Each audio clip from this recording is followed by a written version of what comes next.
Hey everyone, welcome to my YouTube video. This is Tiffany, aka Tiff, and today I want to talk about my coming out story as a trans woman. Basically, telling my own story. I don't know exactly how the story ends, but I hope you guys will love it and will have some questions for me. So here it goes. Um, the first time I knew that I was different, that I wasn't like the other boys, is when I was watching The Little Mermaid at kindergarten. As you see the poster that I have right there, it's a poster of Ariel, by the way. So,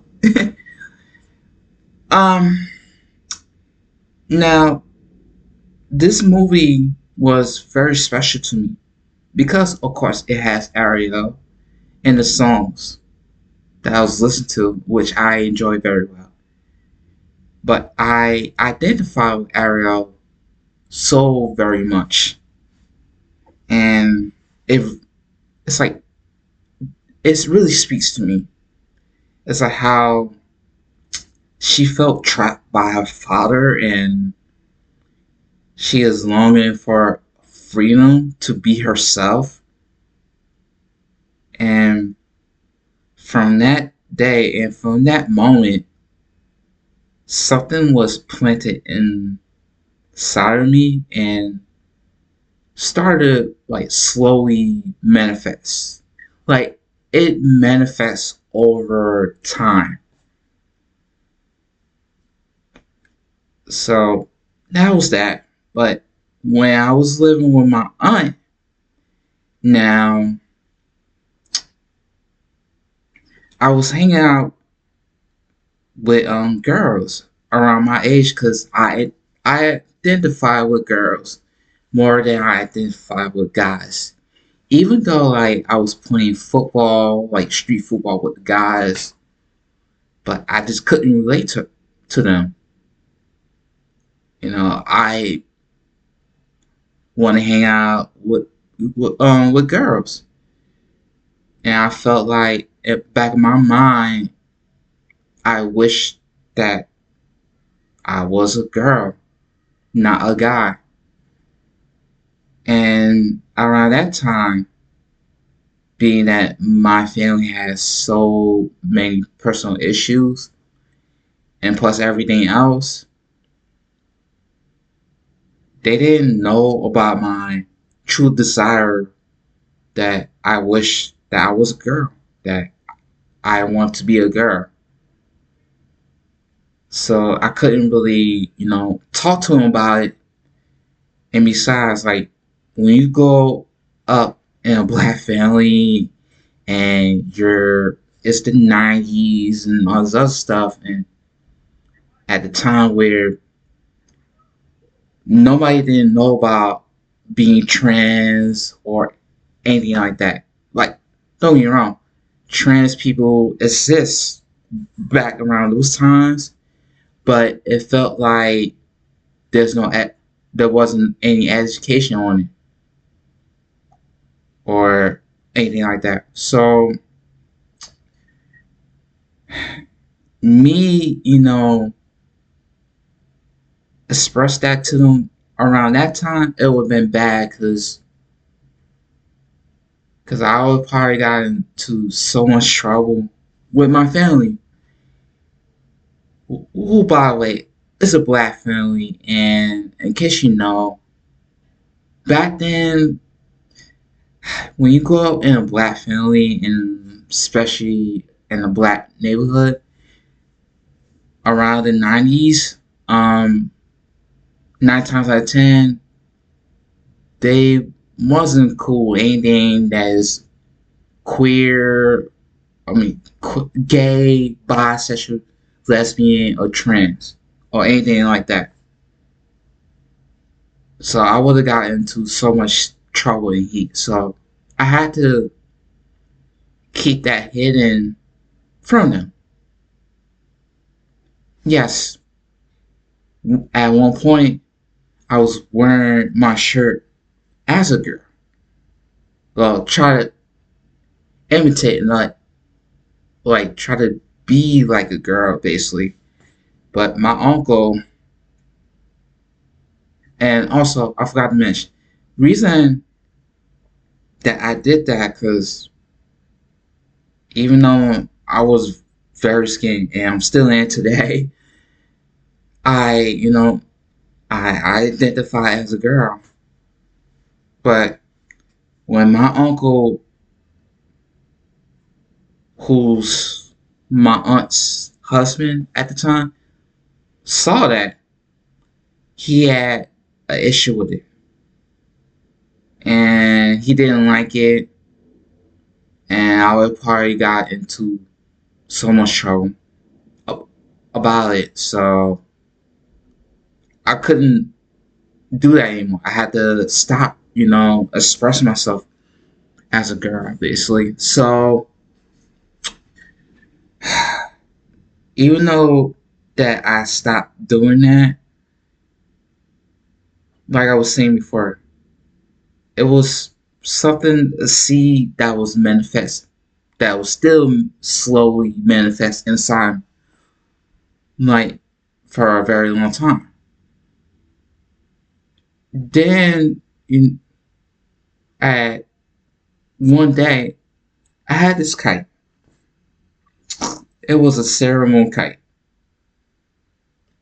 and I was looking at it, and I'm thinking to myself, wow, these are magical girls, like who transform and who fight demons.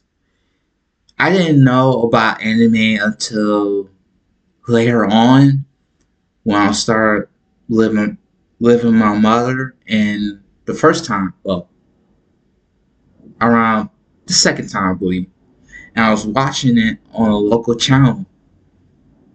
I think it was local channel or cable. I'm not sure, but it was on there along with Dragon Ball Z and everything else. But anyway, when I was looking at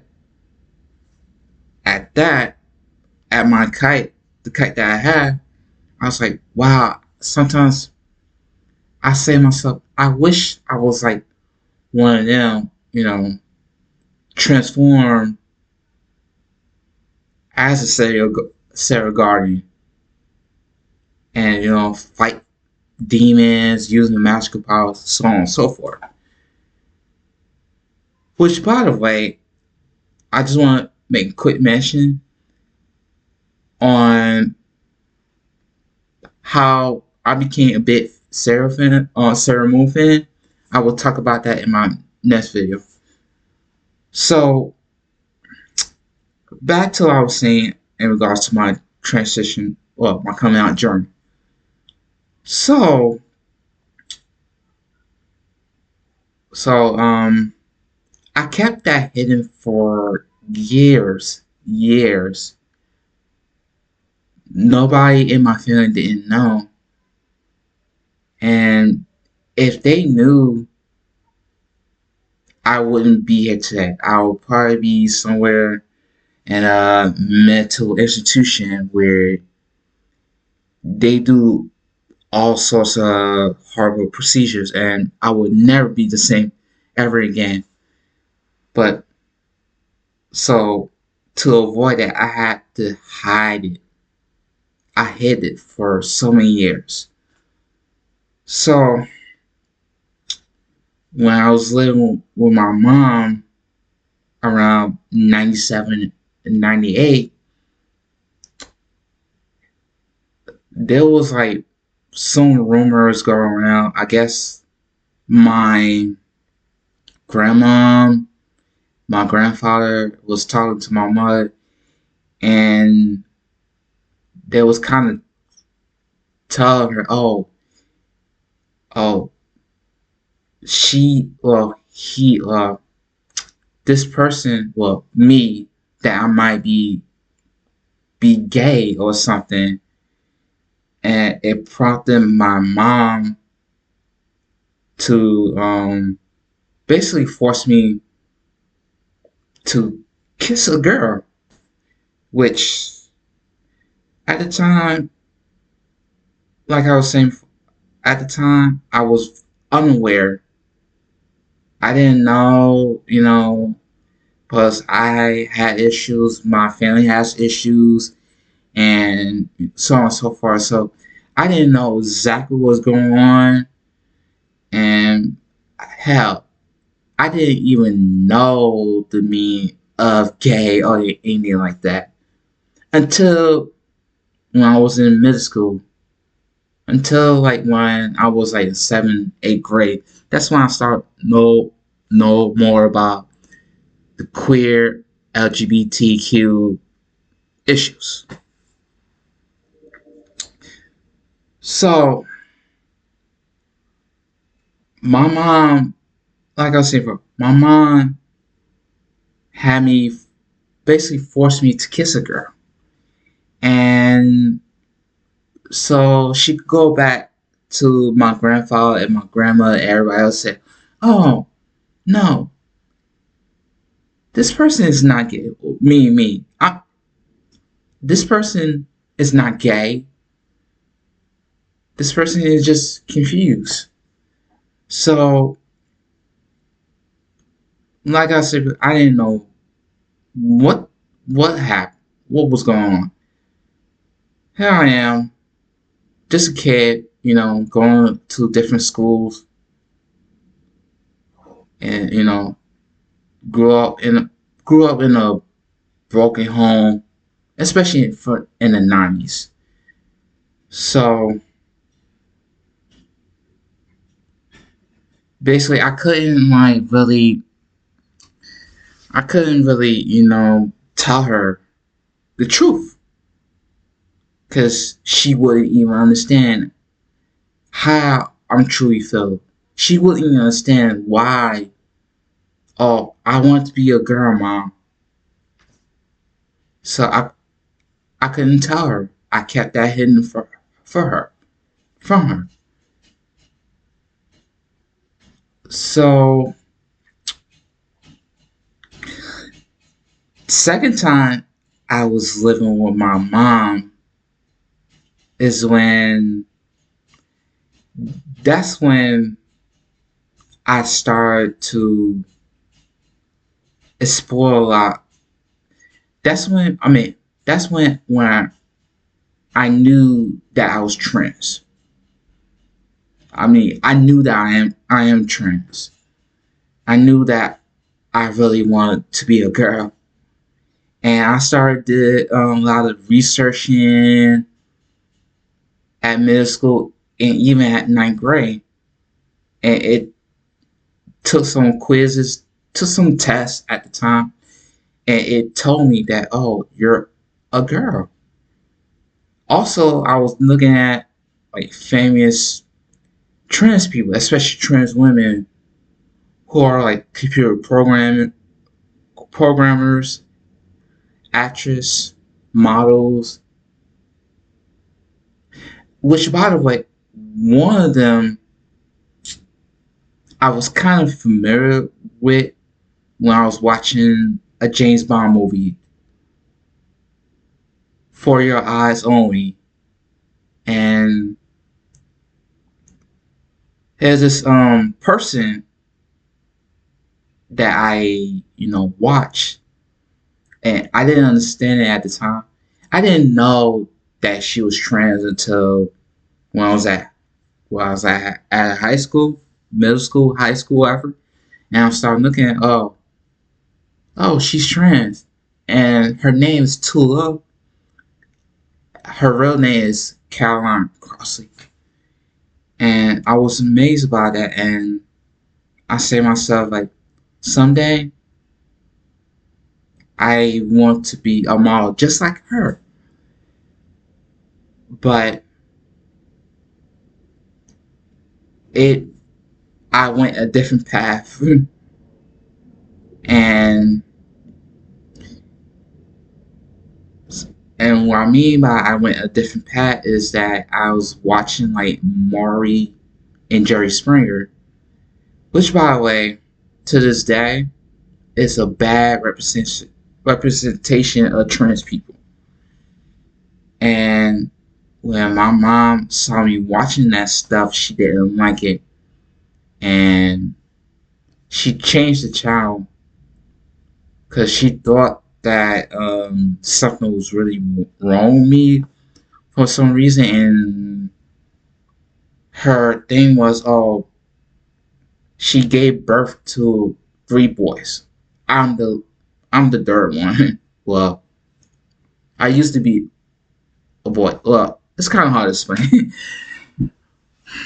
So anyway, she had an issue with with that, and she didn't want me to watch anything that involves that type of stuff, and I didn't understand it why basically. So I didn't know. Like I kept that hidden for her, but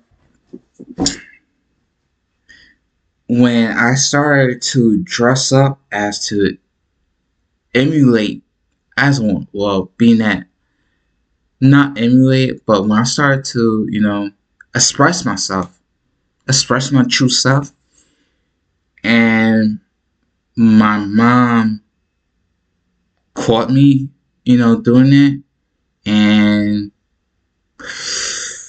let's just say that it didn't end well, and she was like yelling at me and say like, "Oh, you're a guy, you're not this and you're not that, be afraid, this and that, all this other stuff."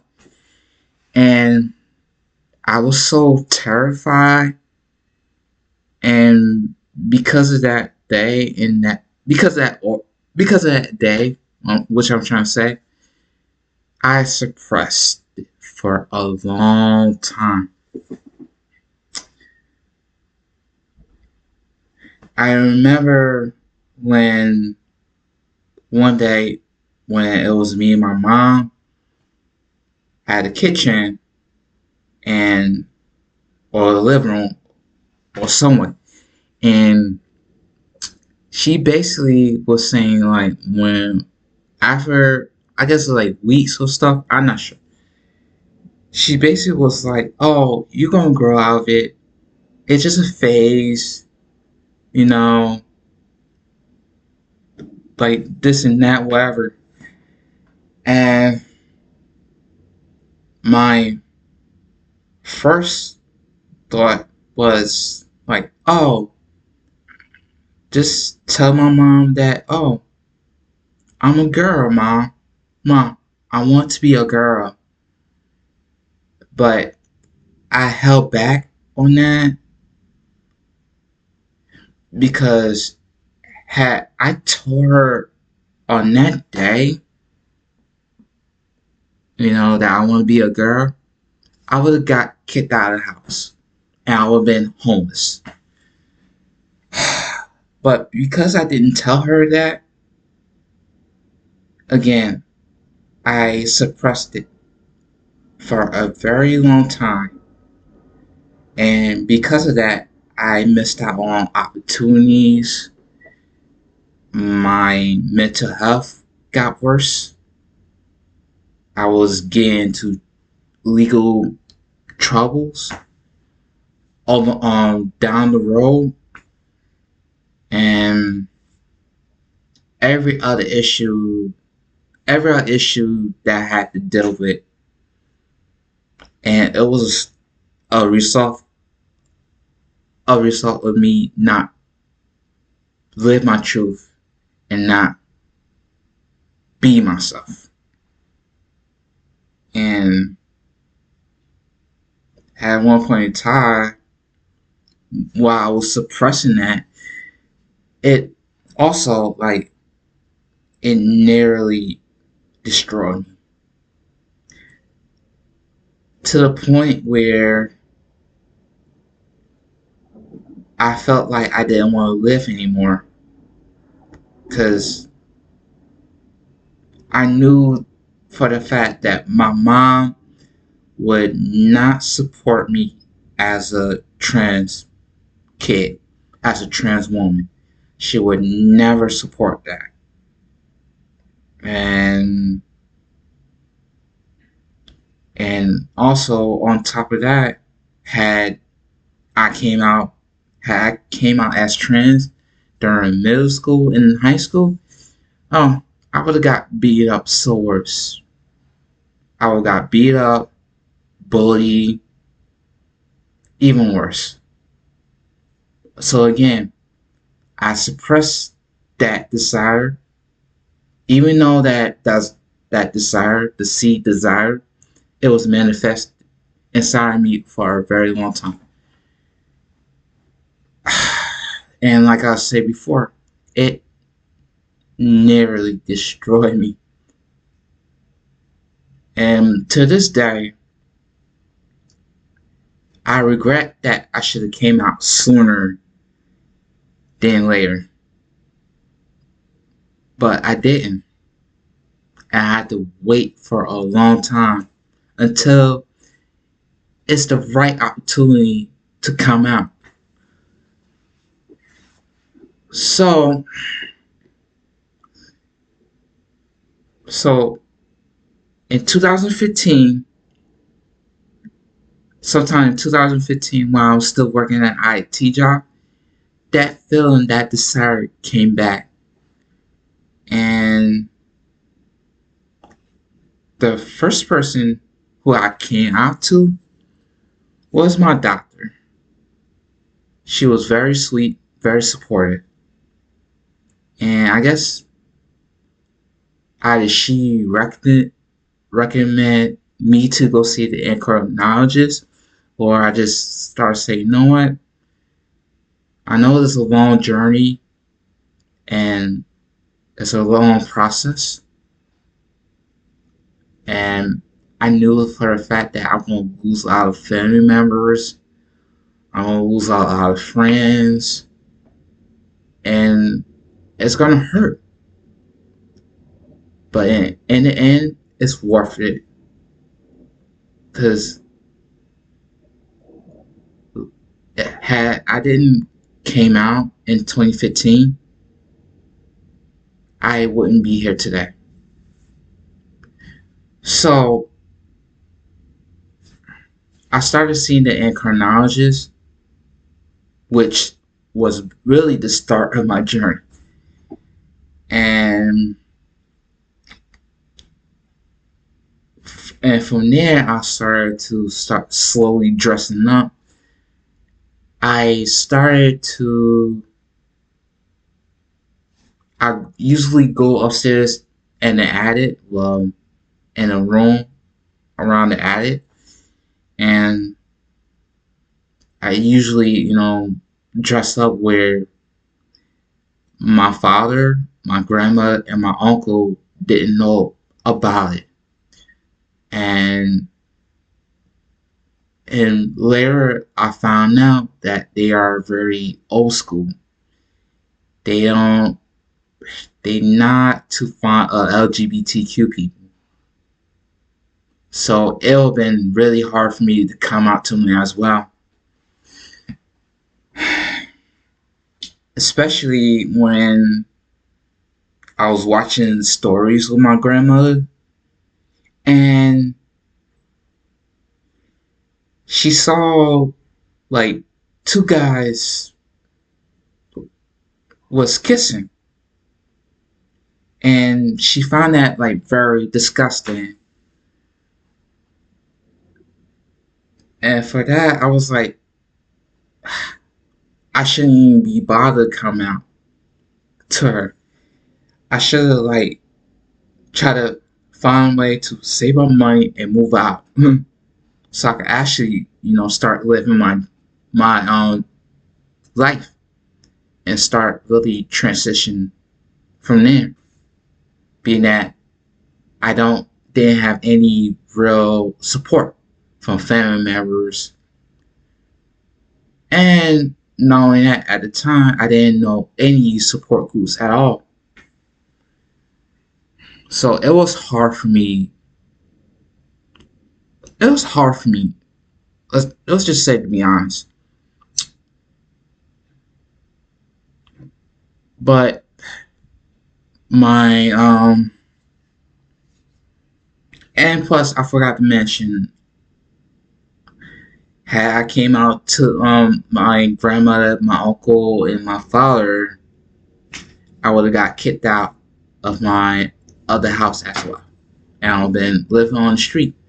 So I had to wait and suppress that feeling even a little bit longer. But I got into trouble, some legal trouble, and before before my grandma passed away, her last words to me was, "Just be yourself." I think I had a feeling, maybe I was unaware, but I had a feeling that she knew that I was different. She knew that I wasn't being myself. But she passed away, and I was dealing with a lot of emotions and stuff si- since that year. But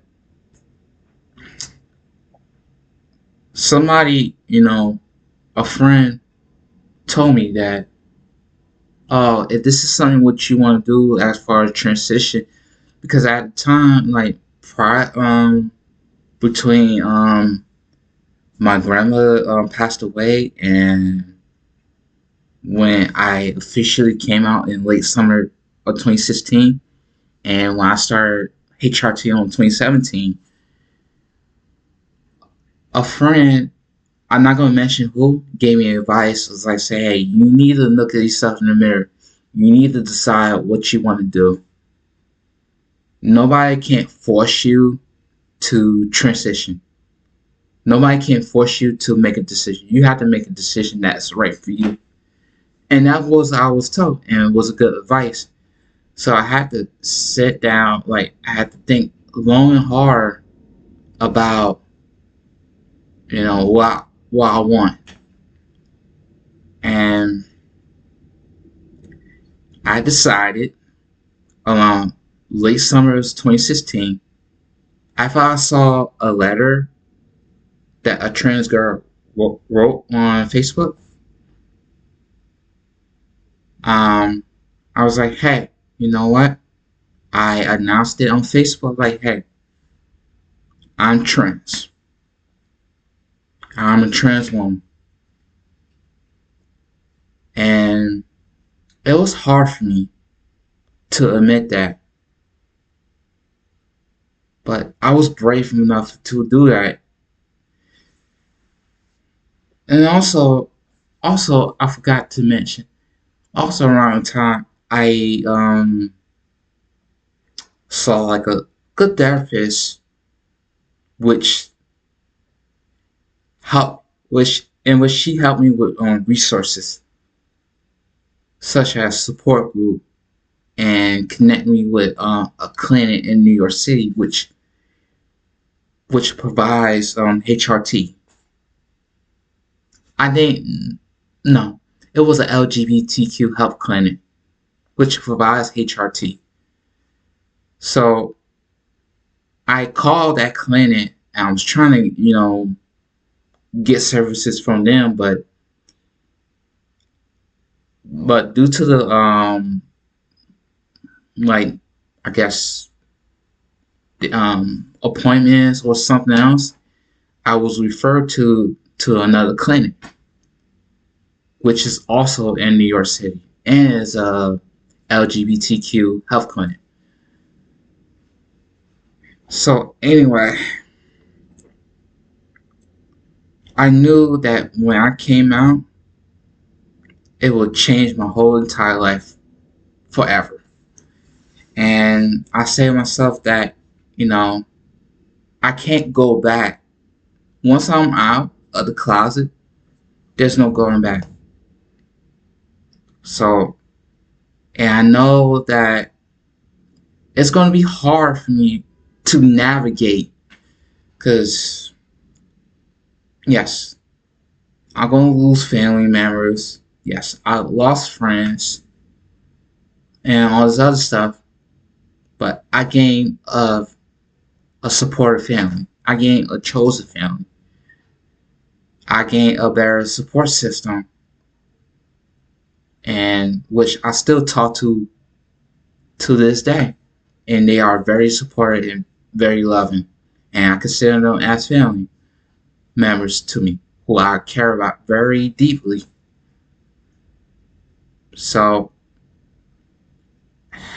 it was it was rough for me, but in 2019, that's when I decided to socially transition, and the rest is history.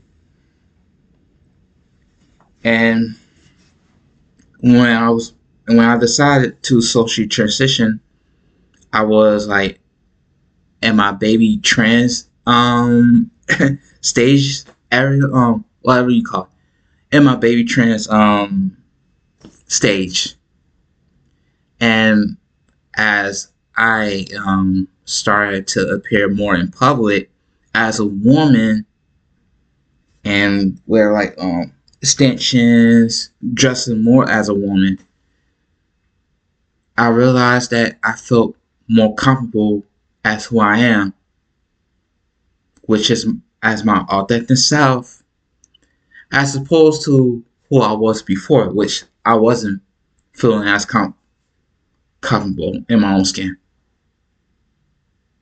And I felt happy of who I am. And I'm not going to change that for everybody else. No, I'm just going to say no bigots or anybody else can't dim my light or try to, define who I am. Only I could define who I am, nobody else. And I just want to say that I'm a proud black trans woman who is different, but who's fun, love to be around with, friendly, etc. But since then, I felt happy. I felt at peace with who I am. And nobody can take that away from me. Not even Trump or MAGA, for example. And so, anyway, I hope I hope y'all enjoy my story so far. I'm trying, but I'm trying to explain it in a way that it could be that everybody could understand where I'm coming from. But if you had any questions about what I just mentioned, or you didn't understand, please feel free to leave your comments below, and I will try to answer it as the best way I can. Thank you, and I hope I'll see you guys next Sunday.